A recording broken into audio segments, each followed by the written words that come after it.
Chalut! C'est dur de trouver du poisson frais. Je dis bien frais. Pas froid, pas glacé, pas surgelé. Frais. Il vous ferait avaler n'importe quoi aujourd'hui. Berk. Aujourd'hui, jour 16, c'est la Saint-Poupée.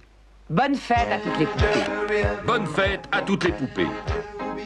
Mais pour en revenir aux poissons, je peux vous dire que maintenant, ils viennent au monde surgelés. Vous exagérez, gros chat. Non, et je le prouve. Regardez ce que j'ai trouvé à la poissonnerie. Du caviar. Et alors? Des œufs de poisson dans le frigo. On ne leur laisse même plus la chance de naître dans l'eau. Oh, le caviar. On en mangeait des kilos en Australie. Une autruche, ça mange du caviar. Une autruche, ça mange n'importe quoi. Vous trouvez pas qu'on dirait des gluons? Ah non, ils sont ronds comme des gluons, mais ils sont beaucoup plus gros que des gluons. L'infiniment petit. Est-ce que vous pouvez imaginer ce que c'est, l'infiniment petit? L'infiniment petit, je n'ai pas besoin de l'imaginer, moi. Je le vois. D'accord, vous êtes exceptionnel. Mais la structure de la matière des choses, pour certains, c'est du chinois. Tenez, ouvrez cette poupée russe. Oh, il y en a une autre dedans. Ouvrez cette autre poupée, je vous prie. Il y en a encore une autre. Et encore une autre. Et encore... Et si on continuait tout le temps, on irait jusqu'aux molécules, jusqu'aux atomes, aux protons, aux neutrons, et enfin en dernier, aux gluons. C'est ça, l'infiniment petit.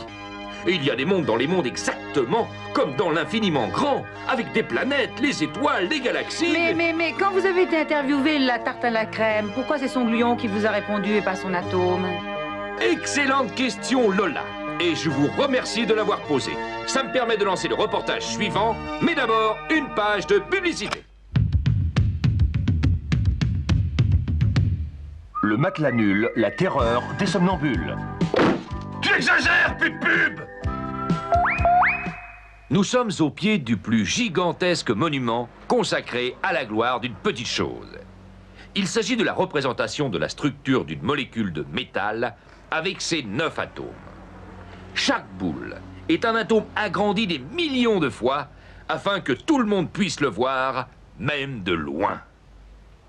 Atome du métal. Pour Téléchat, êtes-vous fier d'avoir votre statut?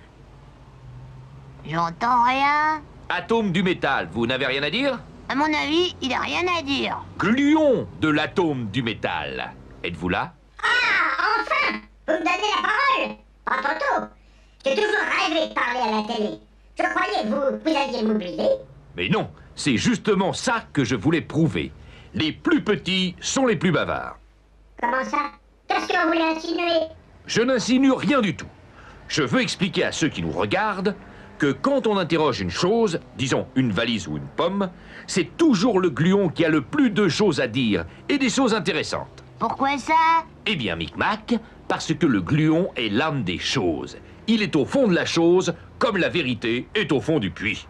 Ça alors? Je suis heureux de vous l'entendre dire. Parce que moi et mes frères, on ne nous donne pas souvent la parole à la télé. Oui, mais Téléchat n'est pas une télévision comme les autres. Chez nous, pas de surgelé, pas de colorant artificiel. Rien que de la fantaisie et beaucoup de gluons. Dans Téléchat, l'âme des choses est mise à nu. Chalut, à demain, si on veut bien. Il y a bien 36 sortes de chats.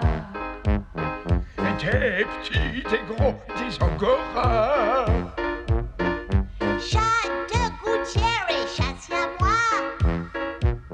Il y a qu'une télé, c'est Téléchat.